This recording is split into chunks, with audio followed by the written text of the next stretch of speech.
Hello everyone, I am नवीन कुमार और यहाँ पर एक कंपनी है जिसका नाम है अर्बन कंपनी। इसको पुराने ज़माने में हम लोग काफ़ी भाई लोग जो है अर्बन क्लैब से भी जानते हैं। तो ये आज के दिन जो टियर 1 सिटीज़ हैं, मेट्रो सिटीज़ हैं, वहाँ पर सबसे ज़्यादा इसका यूज़ होता है। इस कंपनी का इसका एक ऐप है। इस ऐप के तरीके से हम लोग जो है काफ़ी सारी सर्विसेज वगैरह ऑर्डर कर सकते हैं, चाहे हमें घर के अंदर में किसी भी चीज़ की ज़रूरत हो, सर्विस की ज़रूरत हो। मान के चलो हमें इलेक्ट्रिशियन चाहिए, प्लम्बर चाहिए, या फिर कोई पुताई चाहिए, मतलब घर के अंदर पेंटिंग करवानी है, डेंटिंग करवानी है, या फिर कोई और समस्या हमारे घर के अंदर में हमें फील होती है, फेस करनी पड़ती है। कोई डिवाइस को अगर हमें इंस्टॉल करवाना है, there are N number of things हमें जो घर में ज़रूरत पड़ती रहती है, तो हम सिर्फ ऐप को खोलते हैं और वहाँ पर एक अपॉइंटमेंट बुक कर लेते हैं। जो कि जो भी लोग उस ऐप के साथ में जुड़े हुए हैं, जैसे इलेक्ट्रिशियंस जुड़े हुए हैं, उस एरिया में अवेलेबल है इलेक्ट्रिशियन जो कि उस एरिया के होते हैं, उनके साथ में आपको कनेक्ट कर देते हैं। एंड बीच के अंदर में ये जो पर्टिकुलर कंपनी है, ये कमीशन कमाती है जो भी आपको सर्विसेज, जो ट्रांजेक्शन आप पैसा पे करते हैं, तो वो जाता है उस बंदे के पास में, बट बीच में थोड़ा सा अपना हिस्सा रखती है। तो आज के दिन ये टियर 1 और मेट्रो सिटीज़ में ज़्यादा फेमस है। टियर 2 टियर 3 सिटीज़ के अंदर में इतनी फेमस नहीं है, सो उनको थोड़ा सा यहाँ पर मैंने बताया है कि ये कंपनी एक्चुअली करती क्या है, और फ्यूचर के अंदर में हो सकता है कि ये कंपनी टियर 2 टियर 3 या फिर और भी ज़्यादा फैल जाए, बिकॉज आने वाले टाइम के अंदर में जैसे जैसे, क्योंकि हमें नहीं पता कि अब आसपास में हमारे पास में कौन इलेक्ट्रिशियन है, हम नंबर नहीं रखते हैं।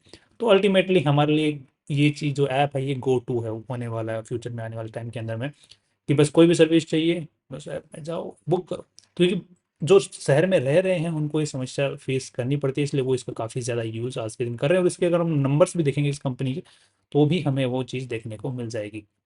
राइट। अभी रिसेंटली इन्होंने जो, अब कोई भी बंदा जब इलेक्ट्रिसिटी या इलेक्ट्रिशियन या फिर कोई जो आपका, जैसे मान के जो गीज़र खराब हो गया है या कुछ सर्विस करवानी है, या फिर आपका प्यूरीफायर खराब हो गया है, तो साथ में इन्होंने अपने अपने नए प्रोडक्ट्स भी जारी कर दिए हैं। अभी रिसेंटली उन्होंने आई थिंक नेटिव नाम से ब्रांड के साथ में मिलके, मतलब नेटिव ब्रांड के नाम से इन्होंने अपना वाटर प्यूरीफायर जारी किया है, लॉन्च किया है नया, और इलेक्ट्रिक लॉक इन्होंने लॉन्च कर रखा है। तो वो एक इनके लिए एड ऑन एक जो है स्ट्रीम बनने वाली है आने वाले टाइम के अंदर में, काफ़ी अच्छी खासी। तो उसका काफ़ी एडवर्टाइजमेंट हो रहा है, एंड आने वाले टाइम के अंदर में और भी नए प्रोडक्ट्स हो या फिर और भी सर्विसेज ये कंपनी अपने साथ में अटैच कर सकती है। इसकी काफ़ी डिमांड है। आप थोड़ा सा देख रहे हैं इस कंपनी का जो आज के दिन क्या आईपीओ आया हुआ है। 10 सितंबर से 12 सितंबर के बीच में आईपीओ खुलने वाला है। 103 का इन्होंने अपर बैंड सेट किया है और 1900 करोड़ रुपए टोटल ये उठाना चाह रही है, जिसमें से 472 करोड़ ही कंपनी के पास में जा रहे हैं। बाकी 1400 करोड़ रुपए कंपनी के जो मेन शेयर होल्डर्स हैं, जिन्होंने शुरुआत के अंदर में ही कंपनी के अंदर में पैसा लगा दिया था, वो यहाँ पर अपना अपने शेयर्स यहाँ पर अच्छे खासे बेचते हुए दिख रहे हैं। इस पूरी कंपनी की जो वैल्यू लगाई जा रही है वो लगभग 15,000 करोड़ रुपए के आसपास में लगाई जा रही है। दैट्स अगेन काफ़ी अच्छी खासी लगाई जा रही है। इसकी शुरुआत जो कंपनी के 2014 के अंदर में हो गई थी, उसके बाद में इन्होंने जो अभी जो काम कर रहे हैं वही शुरुआत से करते हुए हैं। शुरुआत में इनका जो नाम था वो अर्बन क्लैब के नाम से था। आज दिन ये जो कंपनी सिर्फ इंडिया में ही ऑपरेट नहीं करती है, इंडिया के बाहर दूसरे देशों के अंदर में भी ऑपरेट करती है। राइट। अब यहाँ पर जो सर्विसेज, काफ़ी भाई लोग बोल रहे हैं कौन कौन सी सर्विसेज दी है, तो सर्विसेज होगी हमें नेसेसरी, जो सर्विसेज होती हैं इमरजेंसी सर्विसेज होगी, जैसे इलेक्ट्रिसिटी, प्लम्बर सर्विस इंस्टॉल करना। आप अपने हेयर कट भी इनके इनके ऐप के ऊपर जाके चेक कर सकते हैं। बाकी आप लोगों के ऊपर अर्बन कंपनी नाम से एक ऐप है, उसको आप प्ले स्टोर से डाउनलोड करके चेक कर सकते हो कि ये कंपनी क्या करती है। राइट। अब थोड़ा सा हम कंपनी की आरएचपी को समझ लेते हैं, राइट, ताकि हमें थोड़ा सा एक बेटर अंडरस्टैंडिंग हो सके। आज के दिन इस कंपनी के जो प्रमोटर्स हैं उनके पास में सिर्फ 21% भी नहीं, अगर हम फुली डायल्यूटेड के बेसिस पे देखेंगे तो लगभग 20% के आसपास में मालिकाना हक देखने को मिलता है। अब थोड़ा सा हम आरएचपी को भी समझ लेते हैं। तो यहाँ पर जो कंपनी जो भी पैसे उठा रही है, जो कंपनी के पास में जा रहे हैं, उनका क्या करने वाले, तो यहाँ पर वो बोल रही है कि हम लोग नया अपना, क्योंकि अब ऐप बेस्ड कंपनी सर्विस, सिर्फ ये जो सॉफ्टवेयर है सिर्फ वो ऐप ही प्रोवाइड करती है। अब ऐप के थ्रू ही आप पूरा कनेक्ट होते हैं, तो कंपनी क्या है, जनरेट मतलब ऑफिस में बैठ के इनका पूरा काम। तो इनको आज अभी जो आने वाले टाइम के अंदर में ये टेक्नोलॉजी भी और खर्चा करना चाहते हैं 190 करोड़ रुपए, और बाकी जो इनके ऑफिस वगैरह हैं, जितने भी इनके पास में, वो बहुत सारे ऑफिस हैं ऑल ओवर इंडिया, तो उनका लीज पेमेंट का इवन ये जो है वो एक्सपेंडिचर इस आईपीओ के पैसों से पूरा करना चाहते हैं। That's great. अगेन नेक्स्ट, अब थोड़ा सा देख लेते हैं कि कंपनी के जो शेयर होल्डर्स हैं वो कौन सा एग्जिट मार रहे हैं। तो यहाँ पर ये लोग जो है यहाँ पर एग्जिट ले रहे हैं, सारे शेयर्स नहीं बेच रहे हैं, कुछ अपने शेयर्स यहाँ पर बेचते हुए दिख रहे हैं। और इन्होंने इस अमाउंट के ऊपर में, मतलब इस प्राइस के ऊपर में इन्होंने अपने शेयर्स जो है वो खरीदे हैं। इन्होंने मल्टीपल मल्टीपल टाइम यहाँ पर इस कंपनी के अंदर पैसा बना लिया है। That's again okay.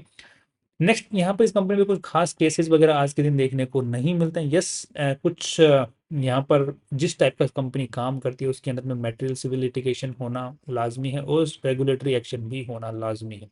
बिकॉज जिस टाइप का काम है वहाँ पर ये चीज़ें होनी तो लाजमी होंगी ही, राइट। तो बाकी इसमें जो अमाउंट इंक्लूडेड है वो 53 करोड़ रुपीज़ के आसपास में अमाउंट इंक्लूडेड देखने को मिले, जिसका कंपनी को आने वाले टाइम में नुकसान फेस करना पड़ सकता है, टैक्स वगैरह सब कुछ जो कंपनी पे केसेस चल रहे हैं उनको मिलाकर। नेक्स्ट यहाँ पे 2014 के अंदर में इसकी शुरुआत हुई अर्बन क्लैब के नाम से, और उसके बाद में इन्होंने अपना नाम चेंज कर लिया है। और ये इनके जो माइलस्टोन्स हैं आप इनको चेक कर सकते हैं, यहाँ पर आराम से रीड कर सकते हैं कौन सा इन्होंने कौन सा माइलस्टोन नया टच किया है, राइट। तो उसको आराम से आप रीड करके और अंडरस्टैंडिंग ले सकते हैं। आज के दिन कंपनी कोई होल्डिंग कंपनी, कोई एसोसिएट कंपनी, जॉइंट वेंचर जरूर इनका एक देखने को मिल रहा है, और साथ में सब्सिडरीज इनकी लगभग 2 सब्सिडरीज तो डायरेक्ट सब्सिडरीज हैं और स्टेप डाउन सब्सिडरीज 3 है, तो दैट मीन्स की 5 इनकी टोटल सब्सिडरीज हैं। इनमें सारी सब्सिडरीज में मिला के कंपनी किसी से भी रेवेन्यू सभी सब्सिडरी से कुछ ना कुछ कमा रही है, बट नेट प्रॉफिट किसी भी सब्सिडरी से आज के दिन नहीं निकाल रही है। आने वाले टाइम के दिन में हो सकता है निकालना चालू कर दे, बट आज के दिन थोड़ी सी वहां पर दिक्कत है। हम ऑल ओवर द पूरी कंपनी का नेट चेक करेंगे तब हम लोग सब्सिडरी का जो रेवेन्यू और नेट प्रॉफिट है उसको भी इंक्लूड करके हम लोग चेक करने की कोशिश यहाँ पर करेंगे। आज के दिन इस कंपनी को जो चला रहे हैं उनका नाम है अविराज सिंह भाल, एंड वही इसके अंदर में आज के दिन इस कंपनी के डायरेक्शंस दे रहे हैं। और उनके बारे में आप और एक्सपीरियंस देखते हैं तो यहाँ पर अच्छा खासा एक्सपीरियंस इनको देखने को मिल रहा है इस पर्टिकुलर सेक्टर के अंदर में। दैट्स अगेन ग्रेट, और काफ़ी इन्फ्लुएंशियल पर्सन भी देखने को मिल रहे हैं। अब यहाँ पर हमें देखने को मिल रहा है कंपनी जो प्रॉपर्टीज यूज करती है, मेनली कंपनी जितनी भी प्रॉपर्टीज यूज करती है सारी लीज पर है, मतलब कुछ भी कंपनी ओन नहीं करती है, because this company is working on asset light model, right. अब मैन्युफैक्चरिंग कंपनी होती है उनको मैन्युफैक्चरिंग जो फैसिलिटी जहाँ पर है उसको ओन कर ले तो बेटर है कि किराया नहीं देना पड़ता, बट जो कंपनी ये काम कर रही है ये ऑफिसेज है, तो इनको आने वाले टाइम के अंदर में क्या ऑफिसेज चेंज करने पड़ सकते हैं लोकेशन के हिसाब से, सस्ते के हिसाब से। तो इन्होंने कुछ भी चीज़ है एसेट लाइट मॉडल के ऊपर में आज के दिन काम करें, तो जितनी भी चीज़ें इनके पास में है ऑफिस वगैरह, राइट। तो एम्प्लॉयज़ को काम करने के लिए सॉफ्टवेयर कोडर्स उनकी ज़रूरत पड़ती है इनको ऐप के लिए, तो उनके लिए ऑफिस वगैरह इनकी ज़रूरत पड़ती है, जिसको कॉर्पोरेट ऑफिस वगैरह अच्छा खासा किराया देके इन्होंने किराए पर ले रखे हैं, जिनके आप लोग रेंट जो है यहाँ पर देख सकते हैं, और काफ़ी अच्छा खासा रेंट ये पे करते हैं आज के दिन, काफ़ी अच्छा खासा रेंट पे करते हैं। अब थोड़ा सा हम कंपनी की आरएचपी के अंदर में एक सेकंड मैं आपको बैलेंस शीट को भी नजर लगा देता हूँ, ताकि कंपनी में आज के दिन पूरा पैसा कितना लगा, बिकॉज अब हम लोग बेसिक डिटेल्स जान सकते हैं कंपनी क्या करती है, किस तरीके से करती है, किस तरीके से कमाती है, and we know basic things, right. अब थोड़ा सा हम देख लेते हैं कमाई किस तरीके से कर रहे हैं, आज के दिन पूरी कंपनी में पैसा कितना लगा हुआ है। तो यहाँ पर देखने को मिलता है कि लगभग आज के दिन 2256 करोड़ रुपए कंपनी में लगे हुए हैं as of June 2025, right.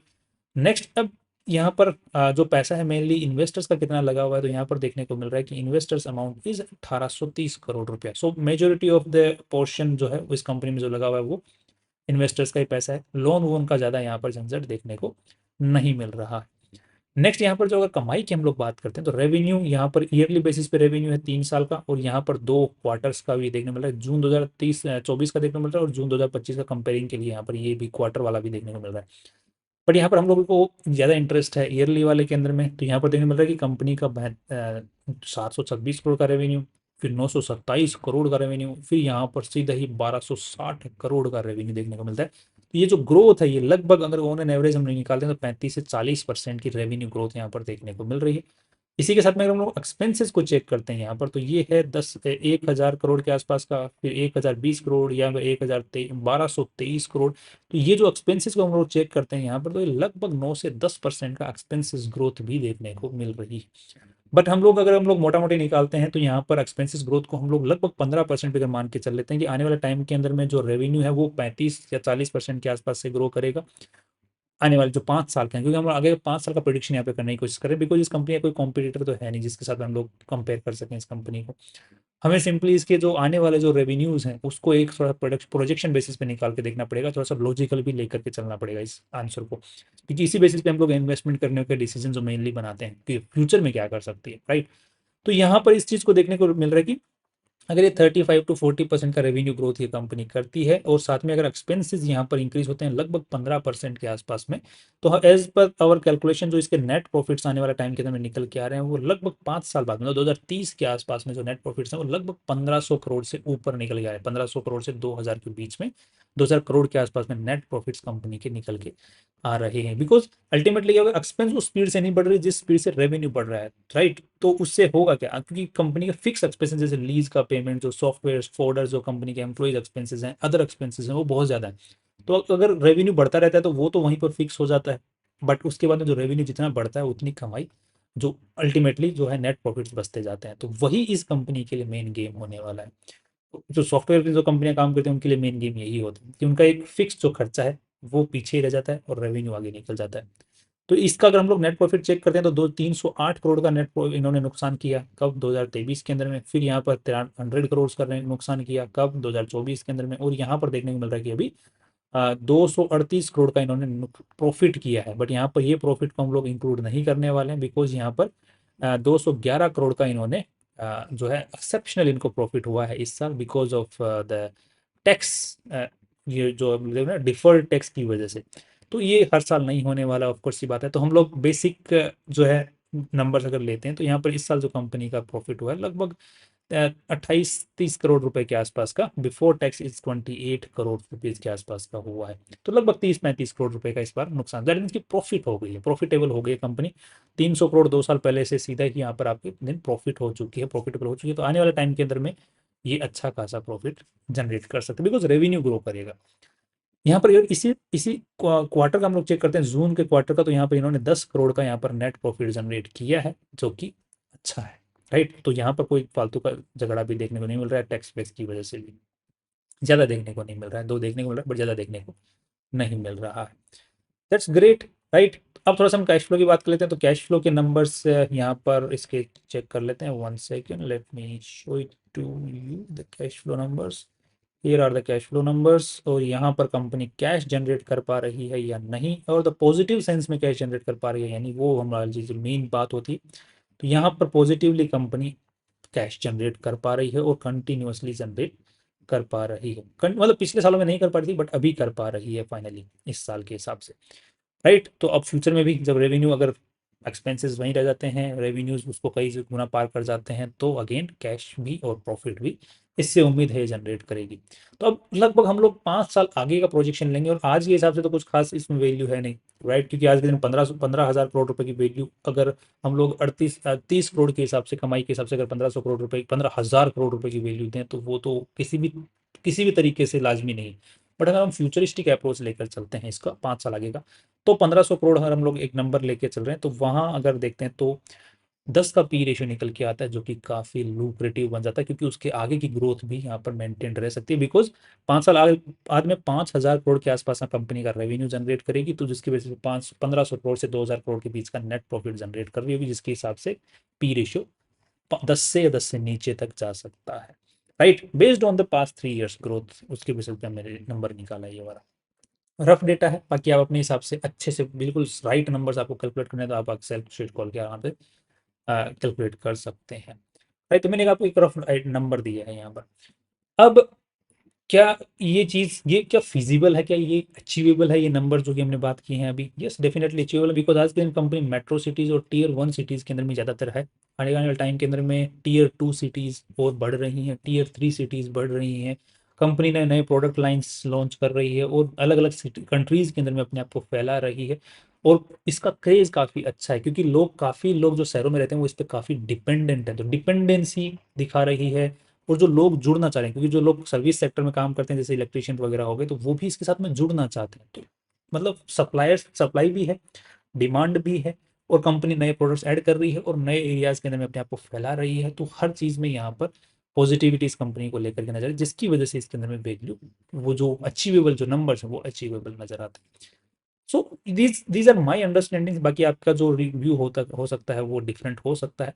So I would not से कि based on my view you should invest. आपको अपने फाइनेंशियल वजह से डेफिनेटली एक बार कंसर्न करना, मतलब कंसल्ट करना चाहिए और रिसर्च करनी थी, उसके बाद में आप अपना नंबर, मतलब जो हार्ड अर्न मनी है उसको लगा सकते हैं। That's all from my side. कल फिर मिलते हैं नए वीडियो के साथ। Finally this is my view. And अब आईपीओ के बारे में बात कर लेते हैं। तो यहाँ पर कंपनी मुझे लॉन्ग टर्म में काफ़ी अच्छी लग रही है, लिस्टिंग गेन के हिसाब से भी मुझे ठीक लग रही है बिकॉज जो मार्केट है उसको भी ये जो पॉजिटिविटी है फ्यूचरिस्टिक ये दिख रही होगी, तो वो लिस्टिंग गेन की भी यहाँ पे उम्मीदें हैं। और शॉर्ट टर्म लॉन्ग टर्म में भी इस कंपनी में मैं पर्टिकुलरली पॉजिटिव नजर आ रहा हूँ, इस based on the futuristic approach only.